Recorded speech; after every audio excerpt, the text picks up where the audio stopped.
Chapter 1. Smoke and Salt. The sea was the only witness to her solitude. Evening stretched lazily over the horizon, smearing streaks of gold and blood orange across the sky. Waves licked the shore in gentle pulses, whispering secrets only the lonely could hear. The air was thick with the scent of driftwood smoke and salt.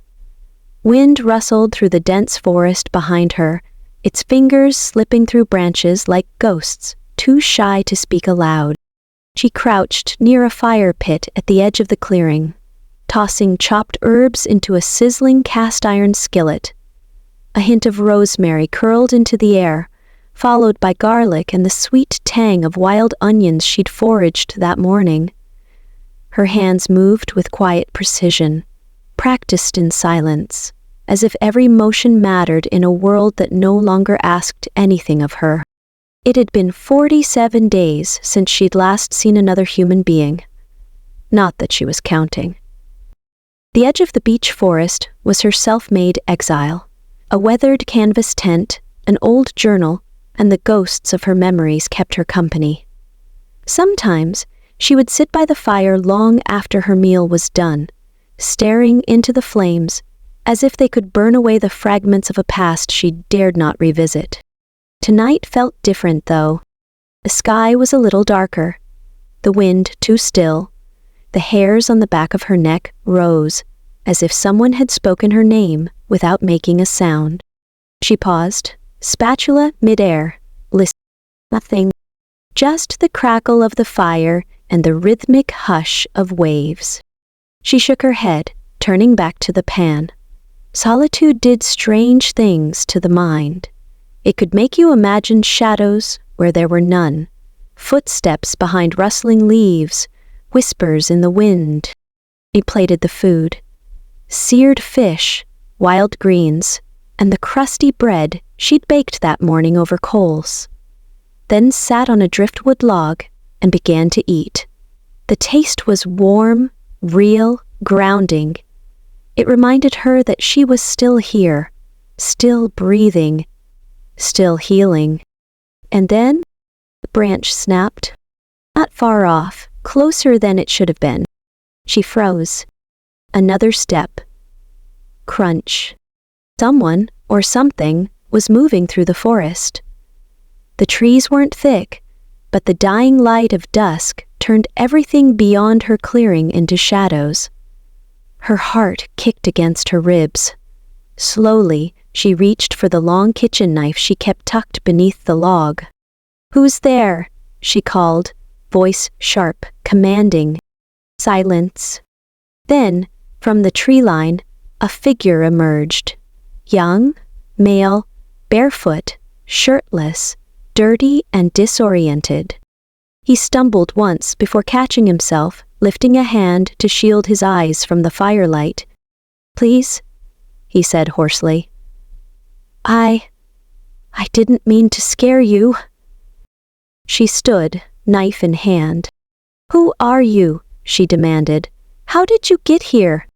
He blinked slowly, as if even focusing on her face was a challenge. His body swayed slightly, legs barely holding him up.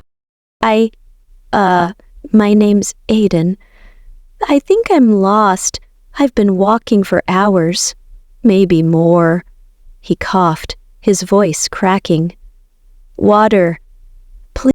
Every instinct in her screamed to keep her distance. No one just wandered out of the woods in this remote place. No roads, no cell signal. No reason to be here unless you meant to be.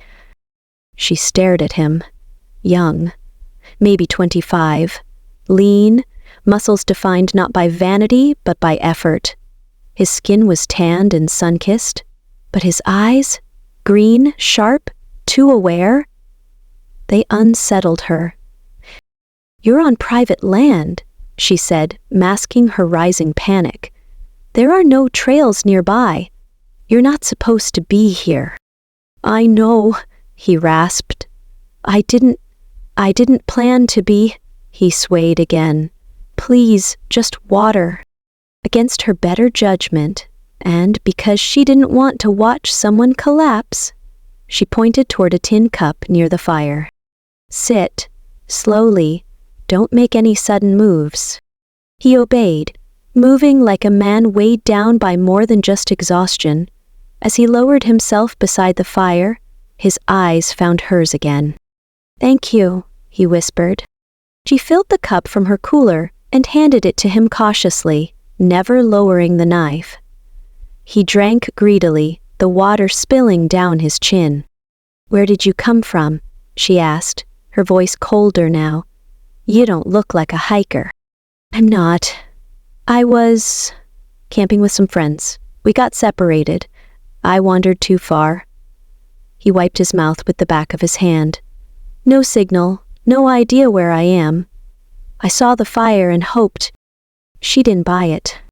Too clean-shaven, too intentional, and why would a camper be barefoot? Still, something in his voice held a strange vulnerability, like he was being honest and hiding something, all at once. He looked around, finally taking in the clearing. "You live here?" he asked softly. She didn't answer. Instead, she turned back toward her pan and began to clean up, keeping him in her periphery. The forest, the fire, and now a stranger who didn't belong. As night cloaked the beach in shadow, she felt something shift in the air. Her exile was no longer hers alone. Chapter 2. The fire between them. The fire hissed as she tossed another log onto the embers. Aiden sat cross-legged across from her, his face half lit by flame, half swallowed by shadow. For several long minutes, neither of them spoke. Only the forest murmured behind them, frogs in the marshes, branches swaying in the salty breeze, and the rhythmic hush of waves pressing themselves into the sand like prayers. She studied him silently, her knife still resting across her lap. His eyes had adjusted to the dark now. Green, a piercing, haunted kind of green that held secrets. He wasn't just tired or lost. He was running from something. He noticed her watching.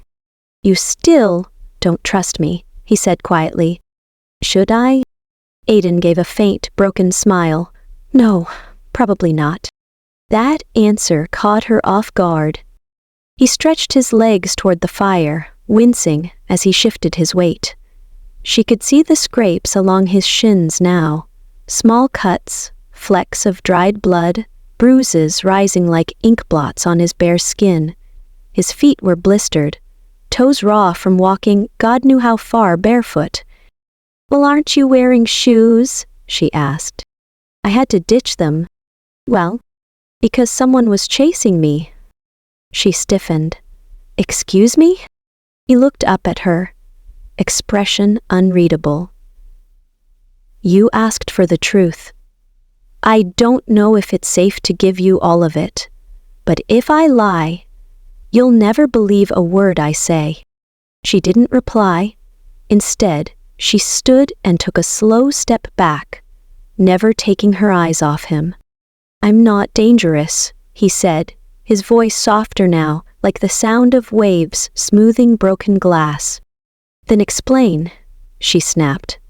"Because you're on my land out of nowhere, bleeding, lying, or not lying, about being chased." Aiden looked into the flames. "I saw something I wasn't supposed to see," he murmured. "Something I think I was meant to disappear over.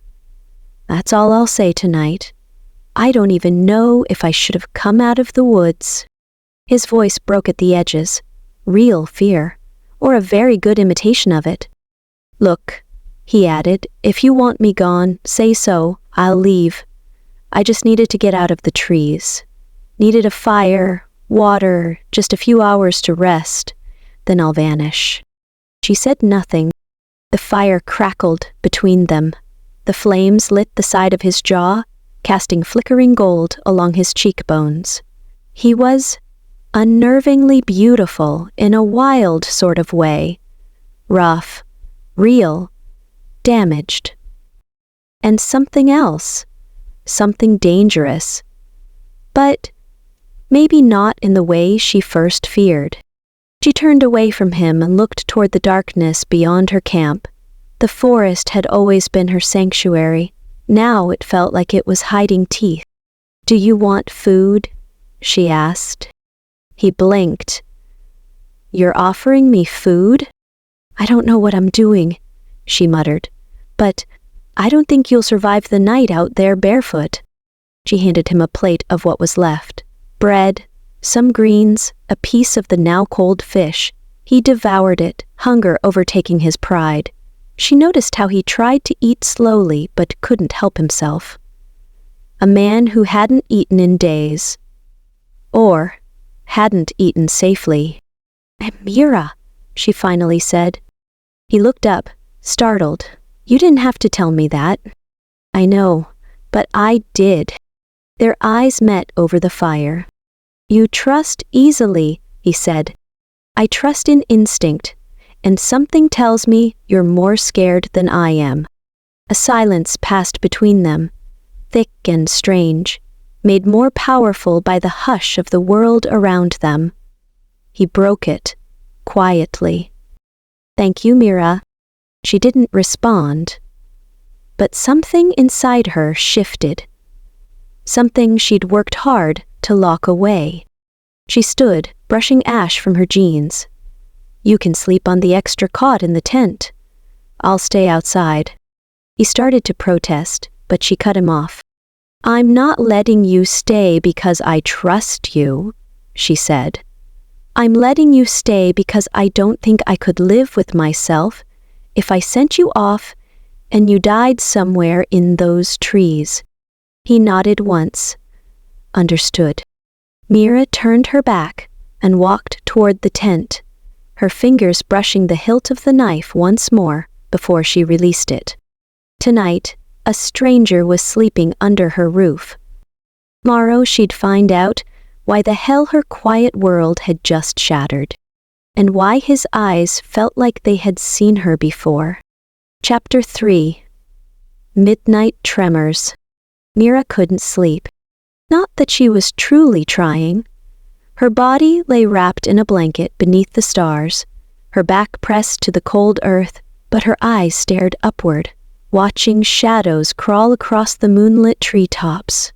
Every sound made her flinch, the rustle of a raccoon, the sigh of the tide, the occasional crack of branches like bone underfoot. But it was the tent behind her that she couldn't ignore. He was in there, just feet away. A stranger. A boy. A man. Whatever he was, he had invaded her solitude like a storm breaking across still waters. And now he slept, safe in the cocoon of her old green tent, while she kept watch like a soldier in unfamiliar terrain. Her knife was still within reach. She told herself she didn't need it. Then why couldn't she stop trembling? Just as she was about to close her eyes, she heard it, a sharp cry. "Aiden." Mira sat up quickly, her pulse spiking. "No, no. Please." His voice was strangled with panic, muffled by the canvas walls. I didn't mean to." "Don't follow, please." She was on her feet in seconds, rushing to the tent. She unzipped it halfway and peeked inside. He was writhing in his sleep, sweat glistening on his brow despite the night chill. His fists clenched the edge of the sleeping bag. His face was contorted, not in pain, but terror. Mira hesitated, then reached in and gently touched his shoulder. "Aiden, hey, wake up." He jerked upright with a gasp, his eyes wide and wild. "Shh," she whispered. "It's okay. You were dreaming." He blinked hard, trying to orient himself. It took him a few seconds to realize where he was and who she was. His hands dropped to his sides. He nodded, swallowing hard. "I'm sorry. I didn't mean to. You've had that nightmare before." He gave a broken laugh, covering his face with one hand. "Every night for the past week." Mira sat back on her heels, keeping a small distance between them. "You want to talk about it?" He hesitated. "No, but I think I have to." She waited. "I was working for someone," he said slowly, choosing his words with care. "A delivery job. Off the books. They paid well. Too well. No questions asked. Just take the envelope or the box and drop it where they tell you." She frowned. "Drugs." "Worse," he said softly. "Information." Her breath caught. Demo thought, "I didn't know, but I opened one of the files by mistake. I saw photos, notes, names. People marked, people who disappeared. Why would they risk that, letting someone like you see it? I was just a kid to them, disposable." He looked at her. "So they tried to make me disappear?" She leaned against the side of the tent frame. "How'd you get away?" "I ran. I've been running for 3 days, hiding by day, walking by night. I figured if I could get to the coast, I could find help, or at least vanish. Instead, you ran straight into me." He smiled faintly. "If I believed in fate, I'd say that was lucky." Mira stared at him. "You don't believe in fate." "I used to," he said, "until I realized the world doesn't care who you are or how good your heart is. It just chews you up." A heavy silence fell between them. Then she whispered, "You don't have to run anymore. At least not tonight." He met her gaze. Not with the desperation from earlier, but something else. Something raw. "I'm sorry if I scared you," he said. "I know I shouldn't be here." Mira shook her head. "You're not the one I'm scared of." He looked puzzled. "Then what?" She turned her face toward the trees. "Whatever's out there. Whatever made you run." A chill ran through her, because in that moment she realized something else. The forest had gone quiet. Too quiet. No rustling, no frogs, no wind. Just silence. The kind that wrapped itself around your throat like a noose. And Mira knew they weren't alone. Chapter 4. Eyes in the Trees. Mira stood perfectly still. Every instinct she'd honed from years of solitude screamed at her. The night was wrong. Not just quiet. Dead. Even the ocean sounded far away now, as if something had muffled the world in a thick blanket of dread. Her hand slid toward the knife at her waist without thinking. Aiden noticed the shift in her posture and straightened, sensing the change instantly. "What is it?" he whispered. "Something's watching us." His eyes darted toward the trees. "How do you know?" She didn't answer. She didn't need to. Some feelings didn't come from logic, only from bone-deep survival. The kind of feeling that said, "Run." She reached inside the tent and grabbed a flashlight. The beam cut a narrow path through the dark. Tree trunks stretched like pale bones into the black canopy, but nothing moved. No eyes glinted back.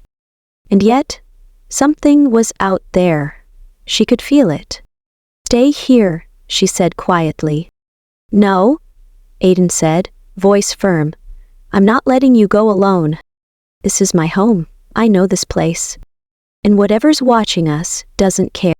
Their eyes locked, and she realized something. She wasn't angry that he insisted. She was relieved. That terrified her more than whatever lurked beyond the trees. She handed him the second flashlight. Together, they stepped outside the tent. The air was heavier now, humid, like the calm before a thunderstorm. Every step they took crunched the underbrush too loudly. Mira paused at the edge of the tree line.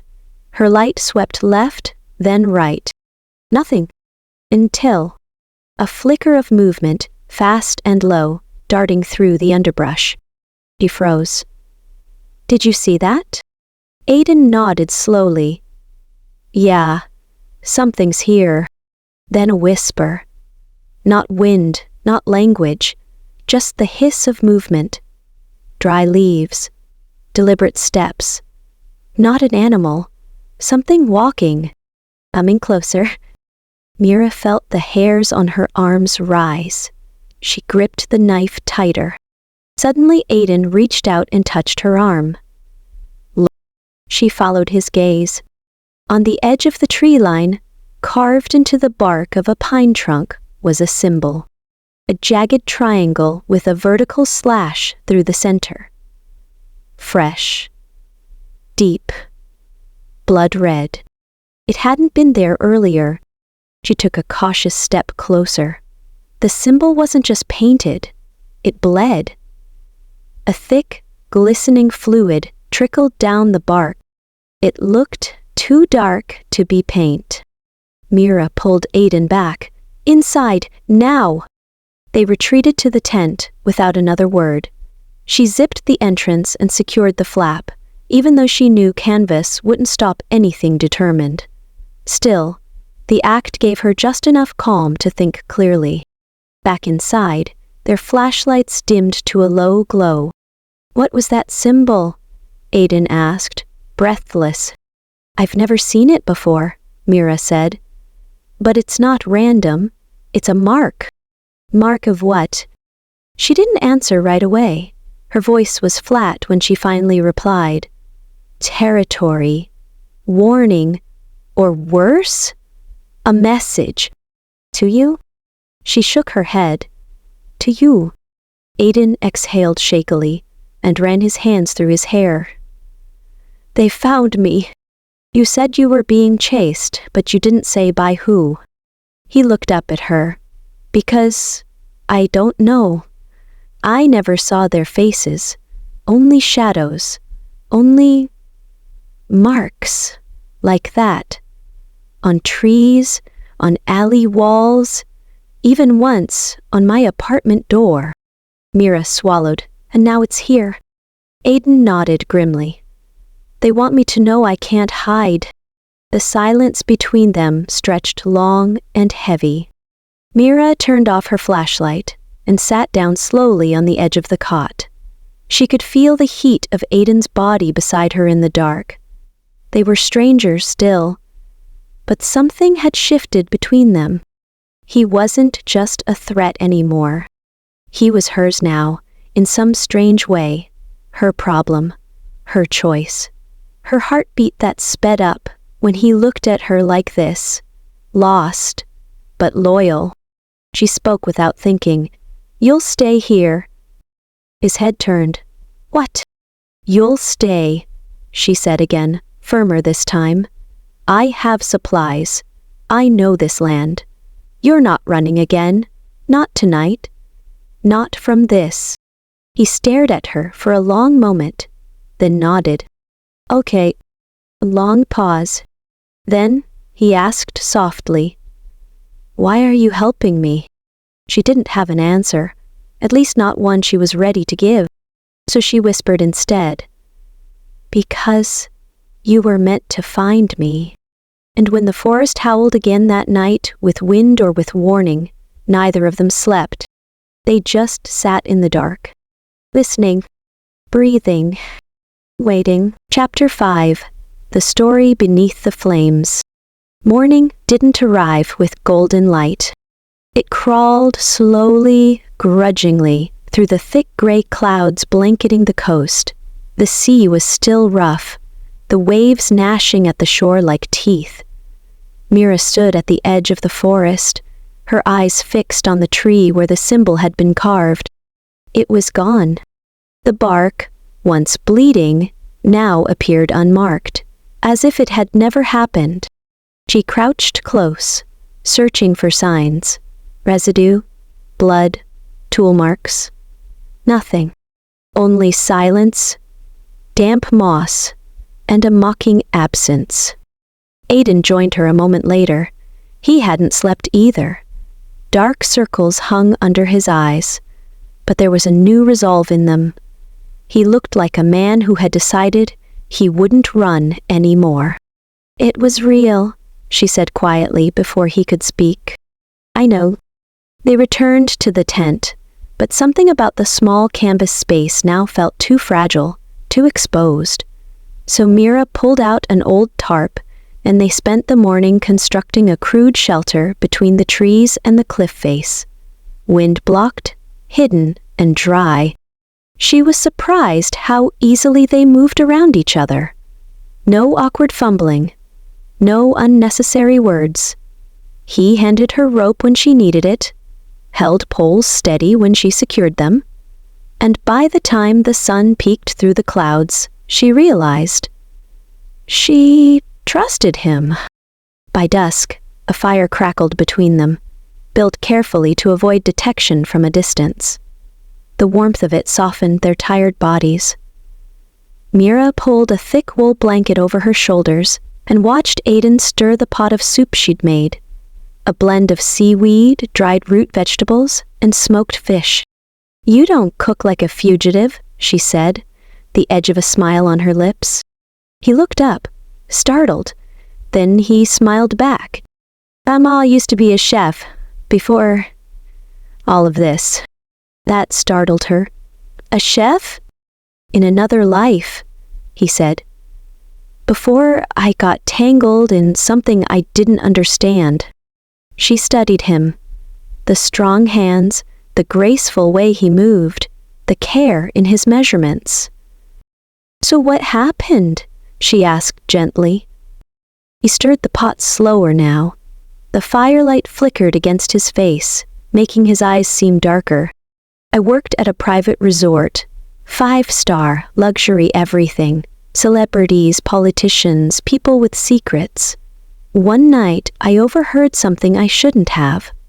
A conversation. Threats. Names." He paused, swallowed hard. "I didn't realize it at the time, but it was a deal going wrong. Something about land rights, offshore money, and people willing to kill to keep it quiet. And you?" "I reported it anonymously," he said. 2 days later, I was followed. My apartment was broken into. I found that symbol on my wall, and then people started dying." Mira felt her breath catch. "You think they know you're here?" "They may always find me eventually." For a long time, neither of them spoke. The fire cracked. Wind moaned across the shore. Then Mira said softly, "You don't have to be afraid anymore." He looked up sharply. "You're not alone now," she added.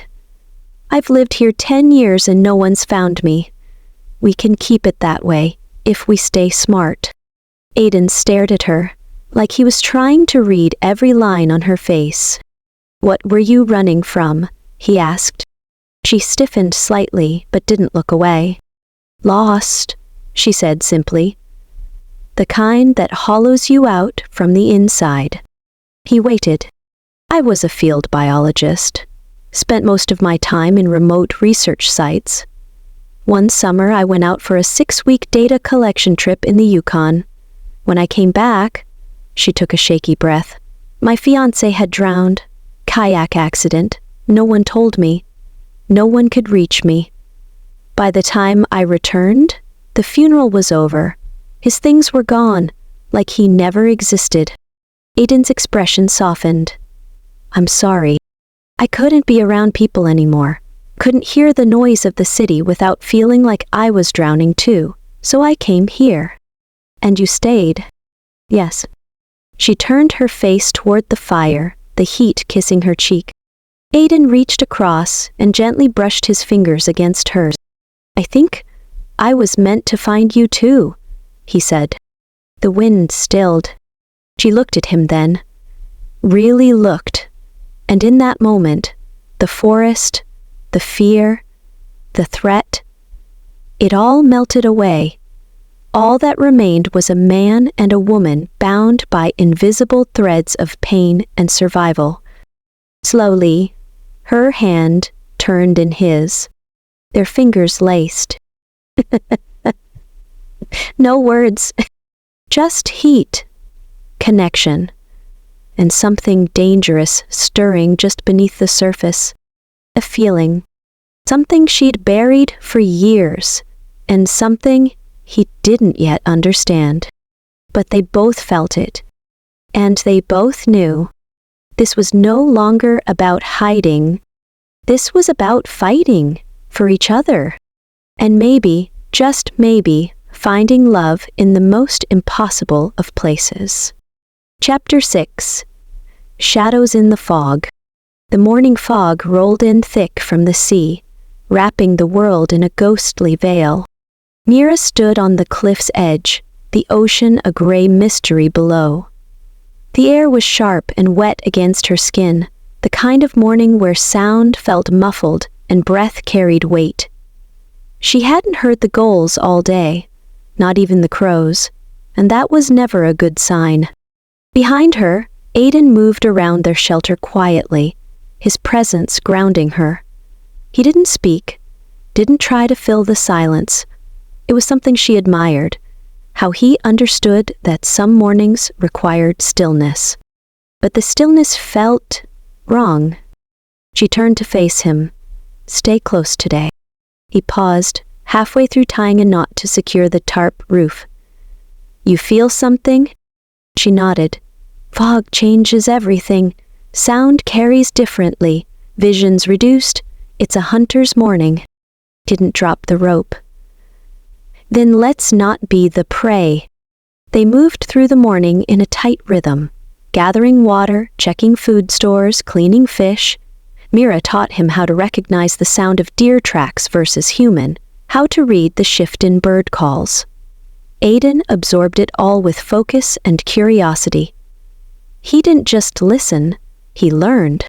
That afternoon they sat by the fire pit, a light soup warming between them. Mira stirred absently, her mind elsewhere. "Tell me something you've never told anyone," Aiden said suddenly. She blinked. "What?" He smiled gently. "You said people need roots to survive. I don't have any. I want to grow some, even if it's just with stories, truths. Start with one?" She hesitated, then set the spoon down. "I almost drowned once," she said softly. "Not in water, in snow." Aiden leaned in, listening. "I was in the Carpathians, Romania, tracking wolves in the dead of winter. Storm hit fast, wide out. I fell into a ravine, didn't even see it coming. The snow swallowed me. I couldn't tell up from down, couldn't move, just cold and silence." Her voice trembled, eyes distant. I thought, this is it. Not wolves, not accidents, just snow, just quiet. "What saved you?" he asked gently. She looked at him. "I stopped fighting." He frowned. "I went still, stopped panicking, and slowly I felt gravity again. Kicked upward, dug, climbed. When I reached the top, the world was still spinning, but I was alive, and I never forgot what that silence felt like." Aiden's hand found hers again, warm and steady. "I won't let you feel that again," he said. She smiled faintly. "Your turn." He took a deep breath. "I used to sing," he said, "before I ever became a chef." Mira raised an eyebrow. "Bar gigs, open mics. I was damn good too, but my father thought it was a waste of time. Said it wouldn't feed me. So I stopped." She tilted her head. "Sing something." He blinked. "Now?" She nodded. Aiden hesitated, glanced around the fog-cloaked trees, then sang, low, soft, almost unsure, a warm, aching melody. It wasn't just beautiful. It hurt, like someone telling a story through their throat. A lonely ache, filled with hope. When he stopped, Mira didn't speak right away. "Will, did you ever stop?" she whispered. Because I forgot what it felt like to be seen. You're seen now, she said, her voice quiet but firm. And I hear you. Before either of them could say more, the wind changed. A sudden shift. Mira stood up fast, scanning the trees. Then, a click. Edo. Behind them. They turned. A figure stepped out from the mist. Tall, hooded, faceless beneath the veil of fog. Mira's blood went cold. The figure said nothing, just raised a hand and pointed. Not at Aiden. You're at Mira. A warning, a threat. Remark. Then the figure turned and vanished back into the fog, like a ghost. Aiden grabbed Mira's arm. What was that? She was already moving, rushing toward where the figure had stood, but the ground revealed nothing. No footprints, no scent, no broken branches. She spun back to Aiden, breath ragged. They're not after just you anymore. Chapter 7. Beneath the Skin. The next morning broke with a pale sky and a colder wind. The fire had long died out, and Mira was the first to rise, her instincts honed by years of solitude. Aiden stirred shortly after, silent as he joined her beside the edge of the forest. We don't have much time, she said. I know. He had brought a notebook with him this time, one she hadn't seen before. Old, worn, and bound in cracked leather. Aiden flipped it open to pages filled with scribbled notes, sketches of symbols, and half-legible maps. What is this? Mira asked. My past, he said. Or at least the part of it I was never supposed to find out. He explained that he had grown up in a research community not far from this forest, a group of elite families dedicated to studying something they called the Veil, a fringe theory claiming certain forest zones held thin boundaries between reality and something else. Not supernatural, exactly, but pre-human forces that left traces, sounds, visions, compulsions, symbols. They experimented on people, Aiden admitted, voice low. My parents were part of it. When things went wrong, they buried the truth and tried to erase me with it. Mira studied his face as he spoke. He wasn't just revealing facts. He was exposing old scars, wounds that had never healed. How you came back, she said slowly. Not just for answers, but for revenge. He nodded. But I didn't expect to find you. Their eyes locked. Before she could answer, a shadow flickered at the tree line. She reached for the binoculars and scanned the trees. A man, dark coat, motionless, watching them. Not again. She dropped the binoculars and grabbed her bow. It inside, she told Aiden. No, we do this together. The figure didn't move. She stalked forward slowly, every step deliberate. But when she reached the edge of the clearing, and he was gone, vanished like smoke.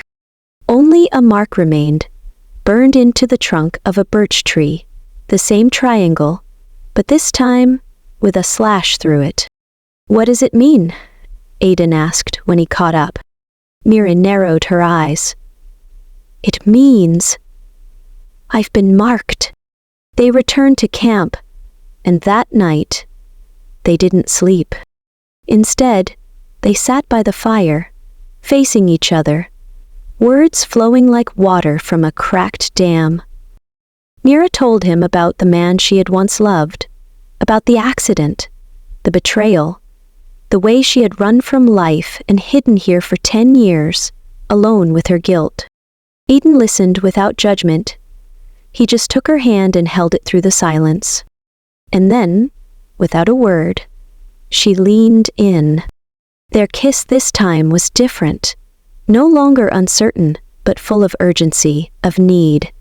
Mira climbed onto his lap, lips parting for him as the tension of fear and longing broke like a storm. His hands roamed her back, hers tangled in his hair. She let him lay her down on the old mattress they'd dragged inside the tent days ago. There they gave in to what had been building since their first night: heat, desperation, hunger. Mira let herself feel again. Fully, recklessly. She traced the curve of his jaw, his chest, every inch of him, as if memorizing what safety and danger felt like fused together. Their bodies moved in perfect rhythm, the crashing waves outside barely louder than their breathing. They found each other in the darkness, not just physically, but soul deep.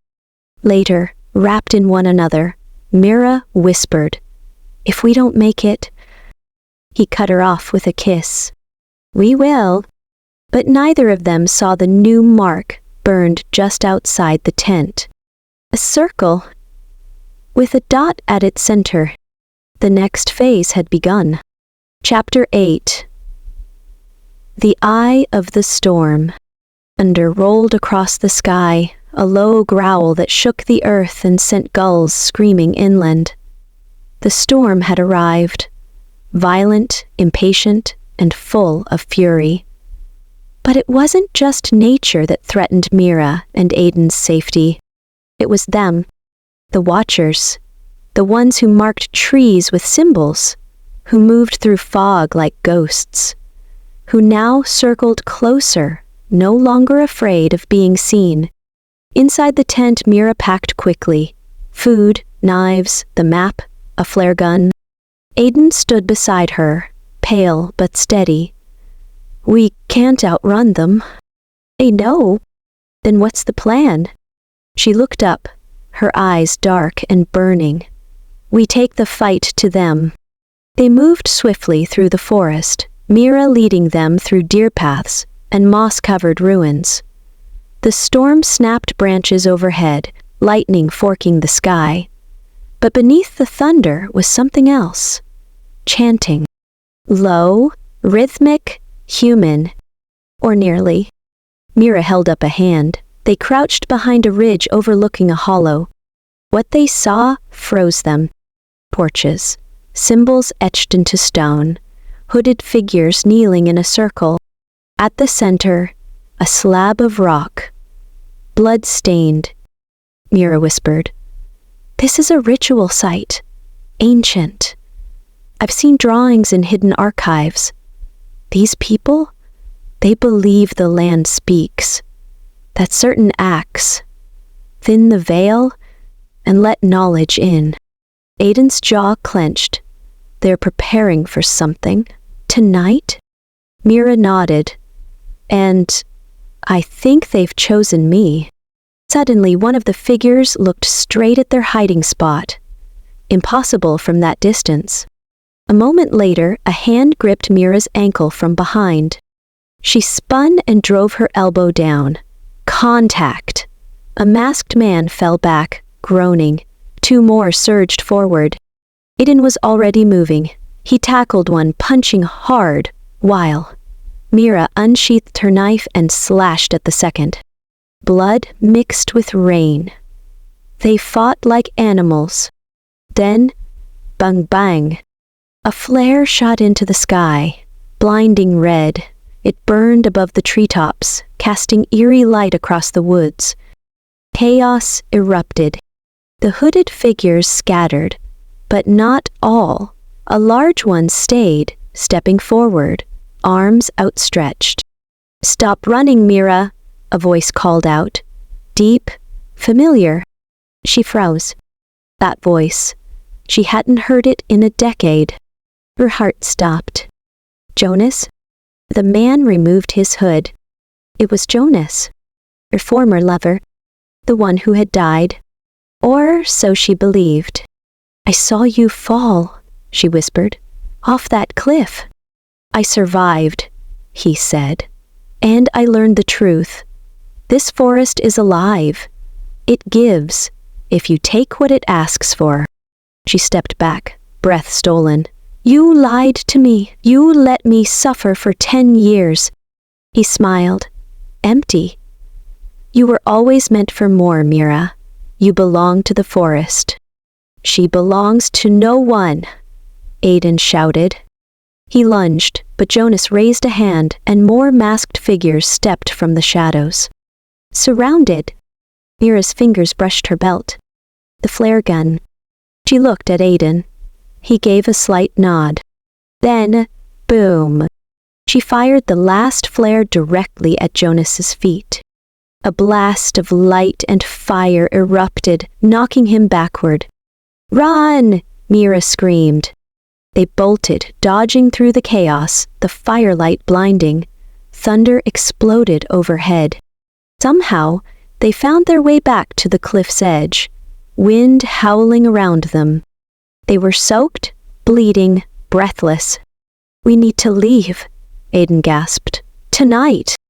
Mira looked back at the burning forest behind them. I'm done running, she said. We end this. We find the source, the altar. We destroy it. Aiden's eyes widened. That'll bring the whole place down. I hope it does. And then, as lightning ripped the sky in half, they kissed. Not gentle, not slow, but fierce. Like warriors. Like lovers. Like people who had nothing left to lose. Chapter 9. Where the earth breaks. The cliff trembled beneath their feet. Wind screamed across the jagged rock. Behind them, the forest glowed with the orange breath of fire. In front of them, darkness. But within that darkness, Mira saw it now, the source.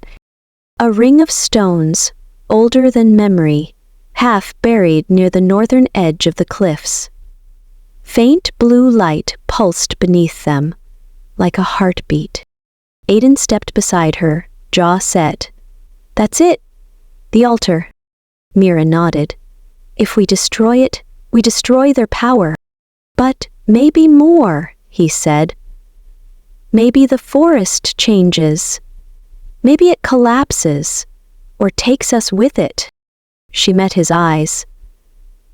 Then we go together. They descended the slope, branches lashing at their faces, the storm roaring louder with each step. As they reached the altar, a voice echoed across the rocks. Stop, Jonas.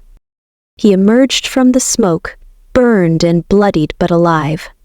Around him, the remaining cultists formed a semicircle, chanting louder now. Desperate. You don't understand, Jonas said. This isn't evil, it's transformation. The veil, it's thinning. We can finally see what's beyond life. Mira raised the flare gun. I've seen what lies beyond. It takes. It consumes. You're feeding it. Jonas shook his head. You were chosen. Your pain was the price. But now you can transcend it. Just step inside the ring. Aiden threw the first flare. It landed at the base of the stones and exploded. Jonas screamed. Mira followed, lighting another flare and hurling it inside the ring. Flames licked up ancient roots. Symbols burned. The pulsing blue light faltered. The ground shook. The cultists fled into the trees. Jonas stayed. He ran toward Mira, but Aiden was faster. He tackled him, sending both men rolling across the stones. Mira raced after them, grabbed Aiden's arm and pulled him free. Jonas staggered to his knees. Mira, please, he whispered. You love me.